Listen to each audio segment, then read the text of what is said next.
Welcome to another episode of Real Talk with Real Fit Pros. It's your boy, Jonathan Loudermilk, your host with the most.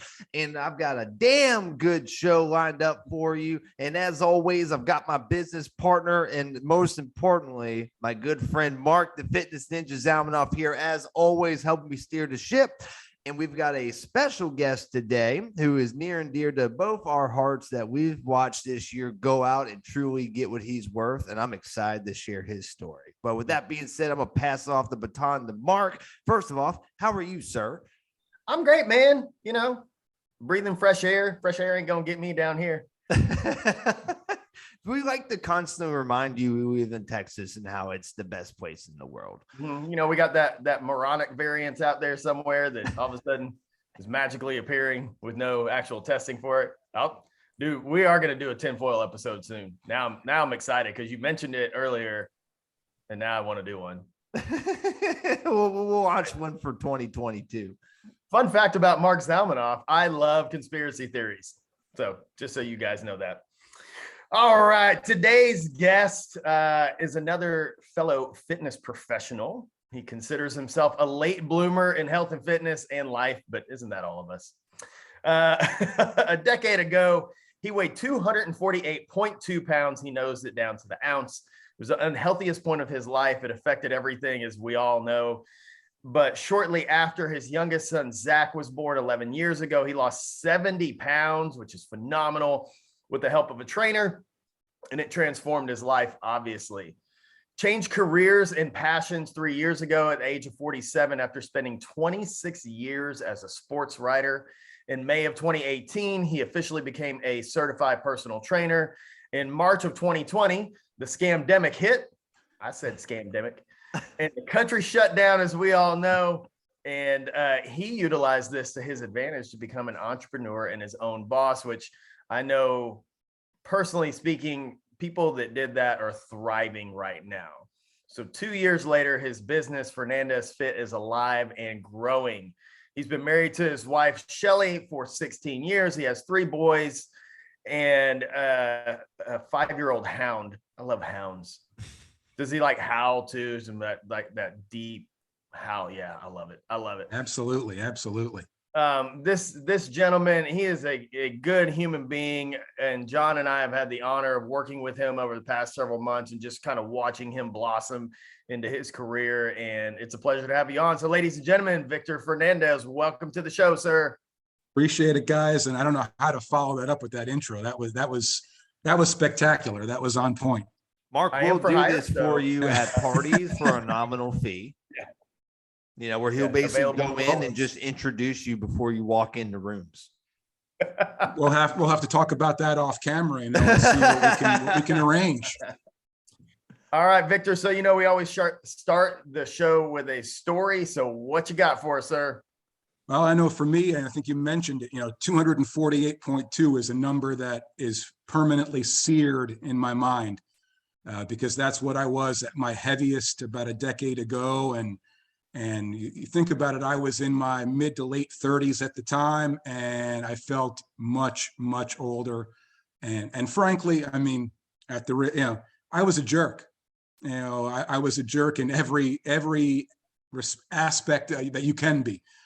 Jerk to family, jerk to friends. Just because I wasn't happy with myself and the way I looked and the way I felt and what I thought about myself. And anything and everything you could think of. I had played it. That's why I wrote, to you guys, late bloomer, because I may be 50 years old, just turned 50 about a month ago, but I really didn't start living until about a decade ago. I mean, truly living my life. You guys talk about it all the time, living your best life, and that can mean a lot of different things to a lot of different people, but ultimately it's a life that makes you most happy. And I wasn't doing that for a long, long time. I was doing what I thought I had to do, make a nice living for myself, make sure I get a paycheck every couple of weeks, and get married, have kids, and just pay the bills. And that's it. That's what I thought I had to do. That's what I thought being an adult and adulting was, and I realized that's not, I mean, obviously I wanted all those things, but I wanted to live a life that I could be proud of, that I could look back on and not have any regrets, and I mean, the old saying, regrets, I have a few. I have more than a few, but at this stage of the game, I've just gotten to the point where I throw caution to the wind. Like I said, it took me a long time to muster up the nerve to hire coaches, to start investing in myself in every which way.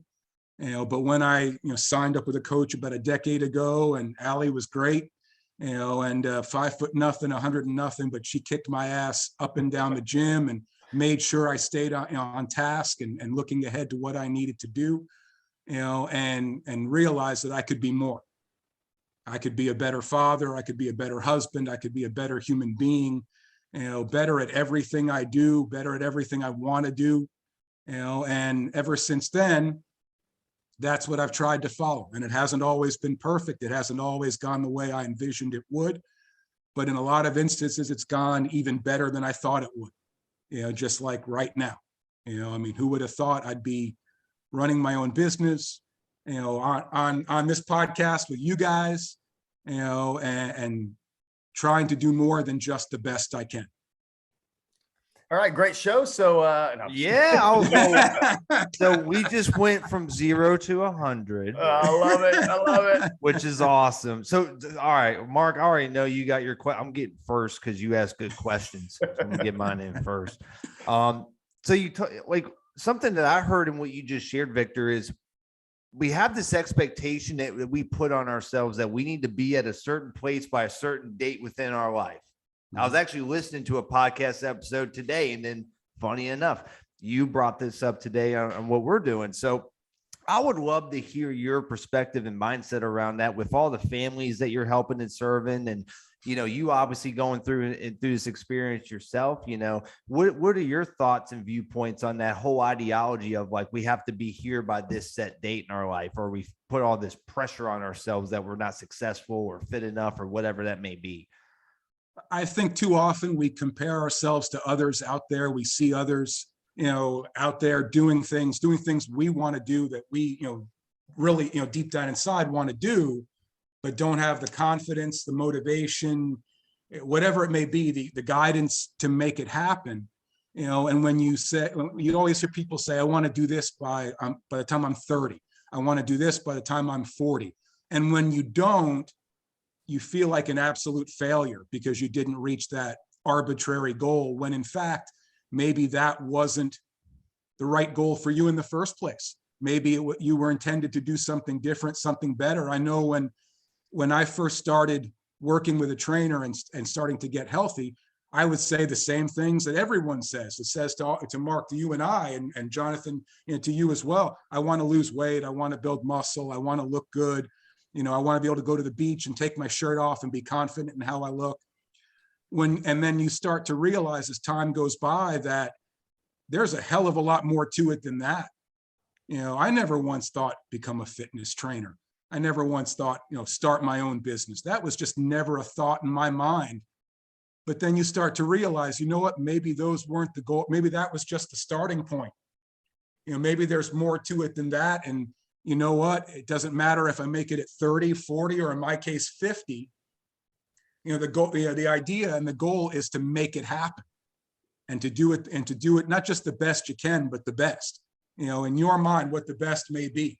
And to me, that's when I reach a certain point, I celebrate it, and then I move on and set another goal to go after.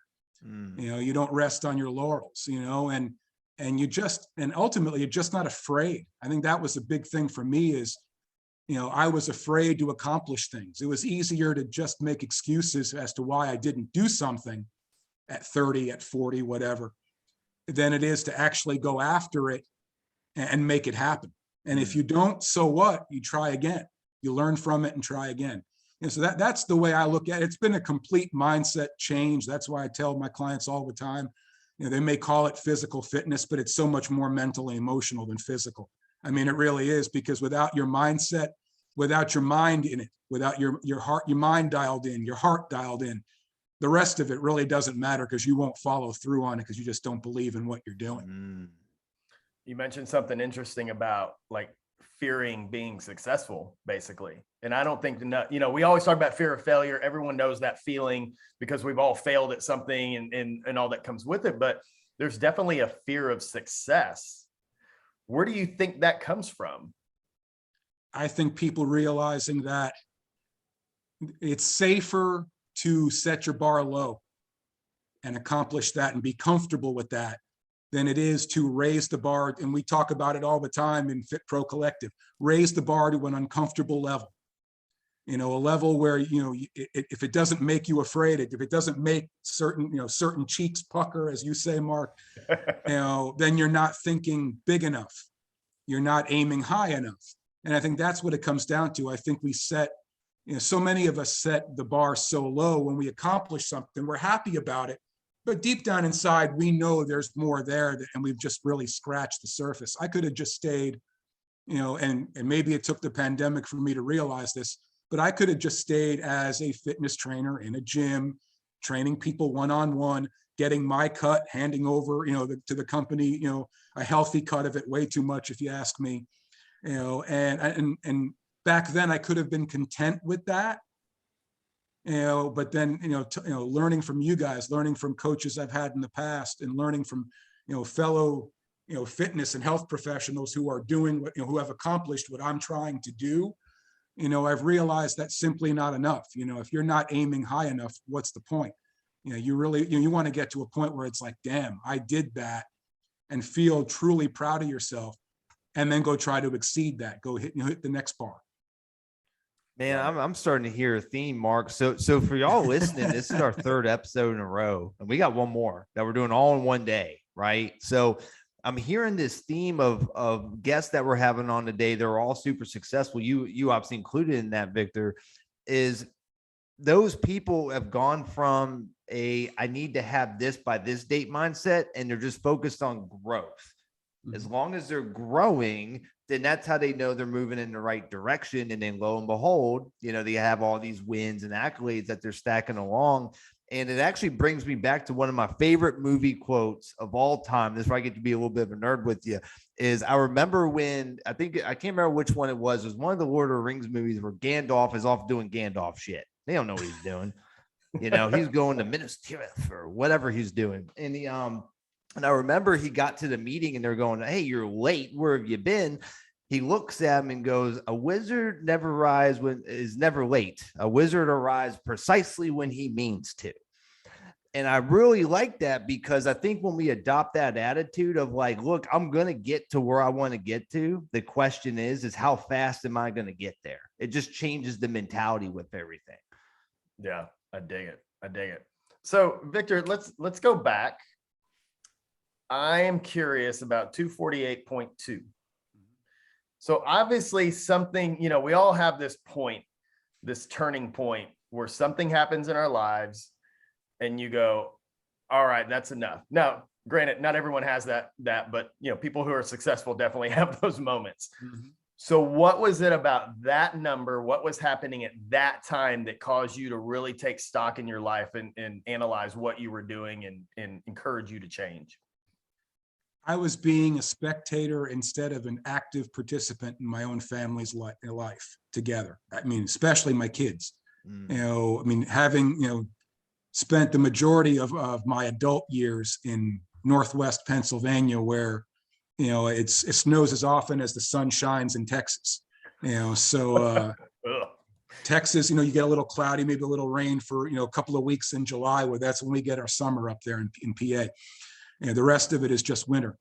And, and my family were big into skating, big into hockey. And this was just a microcosm of things, just one aspect of it. But, sitting on the sidelines, sitting in the bleachers, freezing my ass off in those cold rinks, watching my wife out there skating, watching my two older boys out there skating, watching them having all the fun. And I'm sitting there watching them and basically just playing chauffeur. And I realized, I looked at myself and said, you know what? At that weight, there is no way I can be out there without absolutely killing myself, trying to do it with them. So I need to do something about that, and that was a big one for me. Just the way I felt every day. I remember I broke my ankle and, playing hockey of all things, because I had just started out playing. I wanted to get out there. And it took a year for the pain. The ankle was healed completely after a few months. It took a year for the pain to go away because of just how much I weighed. And when I started to lose weight, magically, go figure, the pain started to go away. And before long, it was gone. And just, little moments like that where you realize enough is enough. You're not just unhappy with yourself, you're ashamed of yourself. Yeah. And to me, that's a completely different level. We're all disappointed in ourselves in some way, shape, or form because we didn't accomplish this or we failed at that. We feel some semblance of disappointment and maybe anger or frustration. But when you're ashamed of yourself, and you don't even have to look in a mirror to know you feel that way, that's a big deal.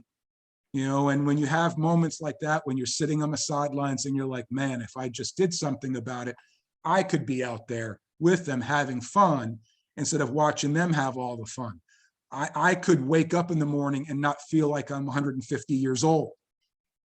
I feel like I'm much older than I was. If you were to look at me, and I know you've seen photos of me, and for when I was heavy, I guarantee you people didn't think I was in my mid-30s when they look at those photos. And I know I didn't.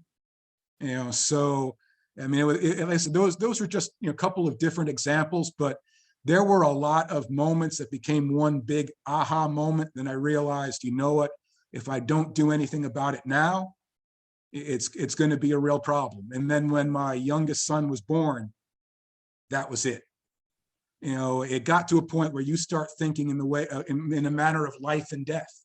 Am I going to be around long enough to watch him enjoy his formative years? Am I going to be around long enough to experience those milestone moments with him, of him, taking his first step, going to school for the first time, graduating from high school, graduating from college, getting married, having kids of his own, having, a great career, following his path, getting what he's worth, making what he's worth. Would I be around long enough to see all that? And I know that's kind of a grim, very, gloomy outlook on things, but it sometimes has to get to that point for you to wake yourself up and say, if I don't do it now, there will not be another chance. There won't be a next time. And that became the defining moment of all those little, defining moments that came along the way. That's some powerful stuff, man. Yeah. And that's the stuff that we kick down the road so often. It's like, I still got time, and I can still do this. And then, like you said, one day you wake up and it's, it's never too late, but shit gets real hard at some point to really change. So, I can hear, and I'm sure our listeners can hear the passion in your voice when you talk about this stuff. Like, you're not spouting off facts that you read somewhere. You're not spouting off what's like, this is deeply rooted in you. So where was the turning point that you're like, I want to go help other people because of what I've experienced? Because you spent, 2.5 decades doing something, and to totally change careers, that's a big move. So where was the catalyst for that? And how did you mentally kind of cope with that transition of, I've had this career forever and now I'm going to go do something totally different? Well, for me, it started even before the thought of becoming a trainer, because I like helping people. I believe I have a big heart, and I like to help people. And when people are facing adversity, when they're facing struggles, it definitely hits home with me, because in a lot of instances, what they were saying, what they were experiencing, I could resonate with, I could relate to. So I knew I wanted to help people. And then I saw what my trainer, and I have to give her a shout out, Allie Stockton, back in Erie, PA. I'd be remiss if I didn't, give her a shout out there. But what she did for me, because the desire, the determination, that's inside you somewhere. We all have that in there somewhere. It's just a matter of how is it going to come out, how you bring to come out.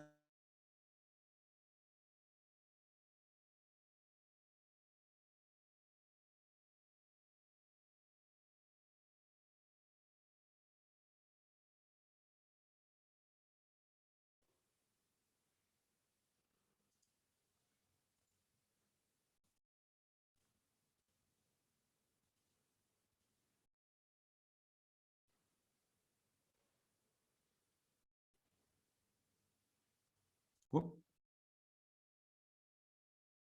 Oh, there we go. And, so, for me, it was the opportunity to help people. I mean, that's always something I've believed in. But also, I mean, like I said, I did the same thing. I was a sports writer for 26 years and I had a load of fun. I mean, I covered some, big time events, met some big names in the sports world. And it was a passion of mine for a long, long time. And over the last couple of years, I started to realize that it was starting to become more of a job and less of a passion. And I always promised myself from day one that if it ever felt like a job or I was just doing it because that was my steady paycheck, then it was time to get out. I just at the time didn't know what I was going to get out. I was going to get out of that, but what was I going to get into? And that's when I figured the fitness side of things was becoming a passion of mine for me personally. And the opportunity to do for others what my trainer did for me. I thought, well, that just made sense. Just like newspapers made sense because I was a kid who loved sports fanatic, loved to read the newspaper, read it from cover to cover every day as a kid. Tell me how many kids did that when they were, 9 years old. But so it was it just made sense then. So the fact that I could help people and help people transform their lives and do for others what others did for me, that just made sense too. Well, what's so cool about it, man, is you understand both sides of the coin. Right. And that gives you a very, very, very, very unique perspective in how you run your business. Because I think a lot of coaches, they never see it from the other side, and it's real hard to coach someone if you don't have a certain level of empathy of where they're coming from. So I think it's really cool, man, that, that first coach did such a great job with you and shout out to her to put you in a position to where you're literally helping change even more lives because of that. And I think that's the goal that we should all have as professionals, what we do. Oh, absolutely. And it's a unique perspective that when you start seeing the body language of your clients, when you start seeing, you're not just hearing what they say, but you're seeing how they're saying it. You're seeing how it's making them feel. You just know because you've been there, and constantly I'm telling my clients, as you're telling me that story, or you're telling me, or you're sharing with me that problem you're dealing with, or that obstacle or challenge you're facing, I'm thinking in my mind, how did I react to that when I was in that same position, however many years ago? And it's a great way to really be able to lead people in the right direction. Now, we all approach things differently, so I share with them my experiences, not expecting them to do things exactly the way I did. We all have to find our own path, but at the same time, it's pretty cool to listen to what somebody has to say and really see how it's impacting their lives positively or negatively, and knowing, hey, I know exactly what they're feeling at this moment and what's going through their mind because I was there not all that long ago. Yeah, that's such a superpower. It really is. And like John said, there's a lot of great coaches out there that don't have that sympathy because they've just never been there. They don't have that empathy. They don't know what it's, they were athletes and they were always ripped and they don't know what it's like. So, while on one hand, you're like, yeah, I'm not the like superstar, super ripped person. But like, I've always used it to my advantage. Like, I'm not naturally athletic. I'm short. I've said it before. I'd just be a fat little Mexican if I wasn't, into fitness. But it benefits me because I can relate to people in that, which obviously you can do. So you kind of figure out you're done with sports writing. You want to get into fitness. What's that transition look like? And what do you think, kind of looking back now, what was the most challenging part of that? Getting out of my own head. And I know I've said it to you guys many times before, getting out of my own head and getting out of my own way. I mean, we are our own worst critics and our own worst enemies, and we will sabotage anything we do a hell of a lot better than anybody else ever could. That's the truth, and because we overcomplicate things. You have to have several hours, maybe a couple of days for me to go through every thought that crossed my mind as to why I shouldn't be doing this or why I shouldn't be doing that. to me, I just took it one step at a time. And then whatever happened after that, I would deal with it. I'd figure it out, or, certainly, I was invest in myself and, invest with you guys and coaches I've worked with in the past, because I knew, you guys have probably forgotten more about this industry than I know, so, and that's a good thing, because that means I'm learning more and more and more. The biggest thing for me in the beginning was just going back to school, frankly. I was still working full time as a sports reporter when I started working, through NASM, and it wasn't even learning the material. It was developing study habits again. It was setting a schedule like you're going to class, like, getting up to go to school, the next morning. It had been 25 years. It had been a quarter century since I had to do anything like that, even remotely close to that. So that was challenging, trying to get study habits back and getting disciplined in a different way. Because in newspapers, I'd done it for so long, I could go into autopilot and get the job done, because I'd done it for so long and I knew I was good at it. And that's a big deal. At least I thought that was a big deal. And then when it came time to do something that I knew I wasn't good at because I was just beginning, that was scary, having to go back to school, and then having to figure out once I completed my certification, all right, where do I go from here? What do I do? How do I train people? I knew how to interact with people. I knew how to ask, good, insightful questions, I knew how to read people, having been in journalism for so long. But at the same time, this was a complete 180-degree turn, from what I was doing previously.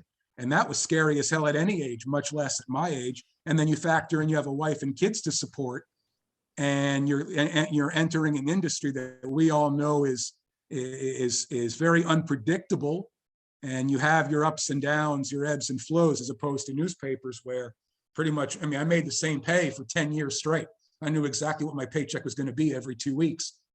In fitness, you don't know that, especially early on. So, there were a lot of unknowns, and I had to find my way through it. And that was scary as hell, because I didn't know if I could do it.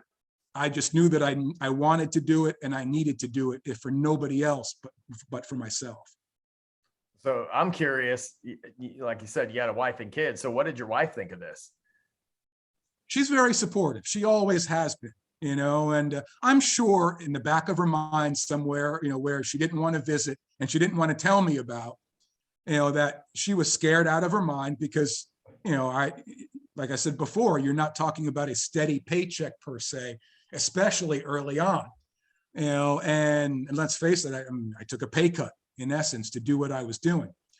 And, but she was very supportive of me, as she still is, especially right now, building my business, this first full year, of Fernandez Fit, it's taken up a lot of my time. It's forced me to reorganize my life in certain ways that I didn't have to do before, and a lot of that, a lot of the other stuff, and I'm not trying to demean it, but everything else that I ordinarily would be doing, because I would have had the time to do it, fell on my wife's shoulders. And my kids also were very supportive as well, because they knew it was important to me, and they're and they want to see me happy. Just like, I tell them, I was living again what we teach them all the time. Go out, find something that you love to do, and do it on purpose. Do it the best you can, enjoy it, love it, make a great living at it all at the same time. Make the fact that you make a good bit of money at it the bonus, and not the be all and end all. And not only it wasn't just now me saying, hey, you should do this. Now I'm living it. So they say, you know what, he's not just talking shit. Let's be honest. He's not just saying what he's supposed to say. He's backing it up. And that was a big deal for me, as I'm sure it was for them. So I want to dive into that, because I have a lot of conversations with coaches that are in that situation where their spouse is either 100% bought in, let me help you, whatever you need, I believe in your dream, to absolutely not, you're out of your fucking mind if you think I'm going to support you doing that. Right. And And I bring that up, man, because in all honesty, when I first started Smart Shark and I was going into it, my wife was not bought into it. And at the time, and I look back, she has every right to not be bought in, because I know at that point in my life, I wasn't keeping the promises that I was making to her. So why the fuck should she trust me or believe me in what I'm going to do? Hey, I'm going to leave this steady industry that I've put a decade into, kind of like you, and now I'm going to go do this. Are you coming with? Oh, you don't want to come? Well, that opened up a whole different Pandora's box of conversations. And at least in my instance, Victor, and I'd love to hear your experience with this, is it actually helped us grow together so much closer, because it forced me to become a better version of myself so that I could be the shield for my family and provide something that's going to create a great lifestyle for them. But obviously, it sounds like in your instance, your wife was bought in. So, man, share some of the secrets, because like this is something I had to learn the hard way, man. Like, what are some of those nuggets that you do to keep your family cool so that you can continue to keep growing your business and not have them get all pissed off and frustrated with you during the process? Well, number one, and you mentioned obviously keeping your promises. Even though my life from a career perspective, a business perspective, was changing tremendously. I mean, talking about a complete 180, the rest of my life couldn't. You just couldn't. I wasn't going to take time away from my family to make this happen. I wasn't going to put them on the back burner or make them number 2 on my priority list. That was the biggest thing. Because sometimes when we really get focused on something and we're really invested in something, we put blinders on and that's all we see. We don't see everything else that's going on around us until it's too late and your wife's walking out the door, right. And your kids don't want to have anything to do with you anymore because you weren't there for them, and I didn't want that to happen. I'd much rather, to be honest, as much as I love what I'm doing, if it came to that, I'd rather go back and just get a job and make however much an hour and do right by my family than continue putting them before anything and everything else. That wasn't going to happen. So that's number one. That's the first thing that had to happen. Number two, you want to talk about being scared out of your mind? Switch careers, take a huge pay cut, walk into a career that you have no clue what you're doing, or at least it seems that way, and try to make a living at it that's going to feed your family and keep a roof over their head and allow your kids to do anything and everything they want to do in life. So if there's ever a day when I don't feel like doing something, when I don't feel like interacting with potential clients, when I don't feel like, networking, when any aspect of it, that's what I think of.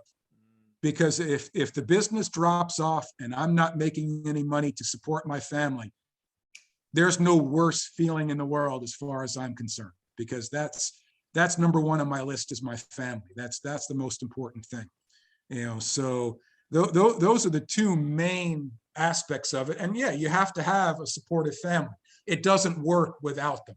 As much as it may say Fernandez fit, there's more than one Fernandez in this house. There's 3 Fernandezes, there's 2 Heliuses in this family.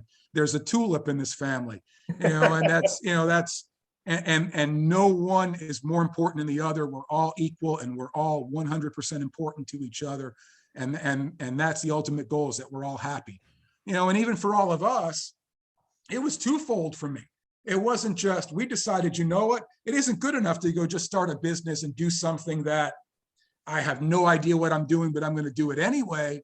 But we up and moved after being in the same town, same state for 15 years, where we were comfortable, and moved to the beach where we didn't know anybody. We didn't really know the lifestyle. We didn't really know how it would pan out. And there's been lots ups and downs. We've dealt with 2 fires along the way. We've dealt with, like I said, pandemic and shutdown and my, being on unemployment and all of that, and still coming out, at least I'd like to think, smelling like a rose on the other side of it. Maybe not the nicest smelling flower, but at least something close to that, but all of those things. But it all comes back to, doing it together.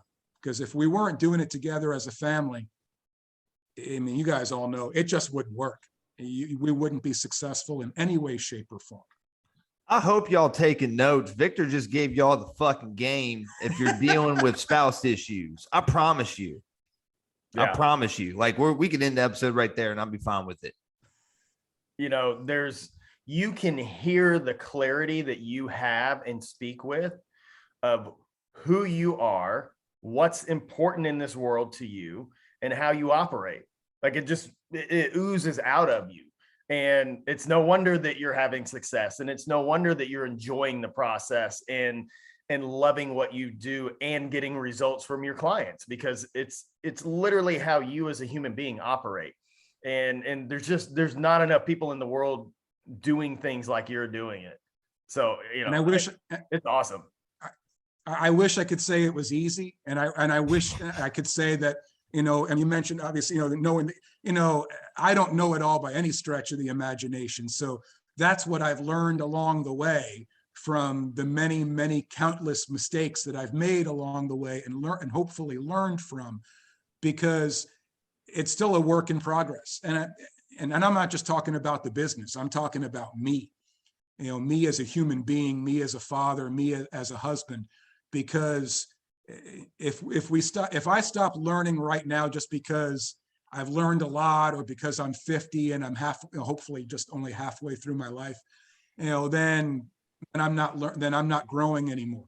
You know, so my goal is to continue making mistakes and continue learning from them and making myself and the business better and doing right by my family, you know. And I know there's going to be obstacles along the way. There's going to be challenges along the way. And there's going to be days where it's like, you know, where maybe I lack a little bit of the confidence that, you know, I may have right now, you know, but ultimately, if you don't keep on growing, if you don't keep on learning, you know, there's more. I guarantee if I ask my wife right now, you know, am I doing things 100% right? She's going to tell me no. And I expect to hear that. And I fully expect to hear that, you know, and if I didn't hear that, I would think something's wrong, because there's always something more to learn about how I, you know, should treat her, how I should, you know, take care of my family, how I should do just about anything in life.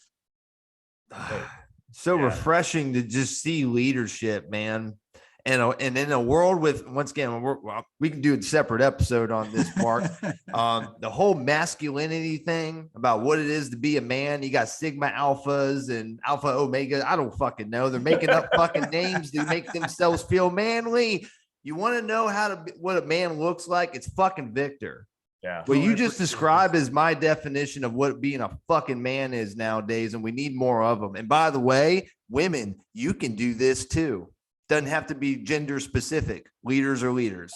Thank you. I'm done. That's my rant. It's ownership. It's literally owning your situation and being an active participant in your life. And too many people are just, you know, pointing blame and you know, pointing fingers over here and say, well, you know, if you did this, then I could, you know, it's never them. It's always us. Right. And those of us who are actually willing to look in the mirror and do exactly what you just said, Victor. How can I be better? How can I be a better husband? How can I be a better father? How can I serve my clients better? Those are the people that succeed over and over and over again. It's fantastic. Dude, I'm so proud of you, man. Mm-hmm. I appreciate that. That's our clip. Clip it. Yeah. So let's ask some fun questions. Ooh. Ready for some fun questions? Are we spinning the wheel? You know. He has done that before. Yeah. So, sports writer for 26 years. What's the biggest sporting event you ever covered? Oh, wow.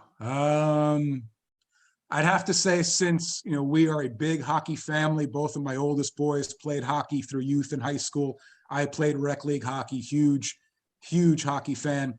It would have to be covering the Stanley Cup Finals. I did a back-to-back years back in, I want to say 96, 97, Penguins and Red Wings, you know, back in those days, and being able to. The Penguins, they were banging back then. Oh yeah, you know, Mario Lemieux and that group back in the day, and being able to not just see the Stanley Cup, but, you know, lay hands on it. You know, I was able to do that, which, you know, you forget about being a sports writer or a professional at that point. You're around the damn Stanley Cup. You know, all professionalism goes out the window at that point. You know, but I would have to say that. I mean, there's been a lot, you know, meeting some different athletes along the way. You know, one that really vividly stands out for me because it involved one of my boys. Is he was playing, I want to say he was probably 12, and he was playing travel hockey one year, and we were down in Pittsburgh for a game after driving way too early in the morning and coming back way too late at night. But having Mario Lemieux actually go, into the locker room to meet with the kids, I couldn't recall if it was before or after the game, but to meet with the kids, and talk to them and just, answer questions. And then that stuff like that is huge. Being able to, see my kids experience it. I covered, a junior hockey team, up in Erie, PA for 16 years. And, people may say the biggest, highlight for me may have been being presented a jersey at my last game before we moved to Ocean City, Maryland, being presented a jersey with the number 16 on the back with the number of years that I was there covering the team. But the biggest ones was watching my kids be around some of these athletes. I mean, Connor McDavid, which if you're a hockey fan, that name. He's the best hockey player in the world right now. Well, he played his junior hockey in that town for that team. So my kids were around them. My oldest went to high school with him. My youngest got to hang out in the locker room with him, helping out the equipment staff and the cleanup staff. I mean, just things like that where my family was involved in it, and I was able to kind of just stand back and watch. I've got photos of my youngest when the team won the league championship back in 2017, posing with the championship cup. I mean, stuff like that I'll always remember because it involved my family. They were a part of it. If it was just me, yeah, that's great. But when it involves them, that just takes it to an epic level. I love it. All right, next question. What's the best vacation spot you've ever been to? Well, I mean, I guess I would have to say, my kids, domestic or international, I guess I should say. Okay. Wherever. All right. Well, domestically speaking, I would have to say where we live now. We're in the Ocean City, Maryland area, and we've been going on vacation every year for about 5-6 years. And every year it was more often or longer periods of time. And we were spending way too much money down here on vacation. So that was part of the impetus for moving down here. So we may as well come down here and actually make money as opposed to spend it. Yeah. And then internationally, my family's from Portugal. I'm first generation here in the States. My family's from Portugal. So from when I was 18 months old, so I'm told, until I was 21, 22 years old, we used to go just about every summer for the entire summer. So I would spend my summer literally on the beach. And what I mean by on the beach, I mean sleeping in a tent on the beach. And I would spend 6-8 weeks doing just that every year as a kid. And it was just, so many great memories playing soccer on the beach, meeting great people, spending time with family over there, many of which have since passed on, unfortunately. But those will have to be my two main ones because there's such a direct connection to both where I come from and where I live. I love it. All right. Last question, sir. If you could have a billboard with a message on it for the whole world to see, what message would you want on the billboard? Man, I knew you were going to ask me that question. but you went old school though. You didn't go social media, viral post, baby shark viral post. So, wow, billboard. Okay, well, definitely don't want a big, big, photo of my face on it because nobody needs to see that. Especially not after breakfast or anything like that. But I would have to say it's pretty simple. Be you. Whoever that is. Be you. And for the longest time, I didn't know who that was for me. I thought I did, but I really didn't. I didn't take the time to figure it out. Maybe I was too afraid what I would find out, what I'd discover. Looking back on it, that's more than likely the case. But yeah, be you, be whoever that is, and don't let anybody tell you otherwise. Because let's face it, if they're telling you can't, it's because they can't either, and they haven't even tried. Mike right there, baby. I forgot my mic.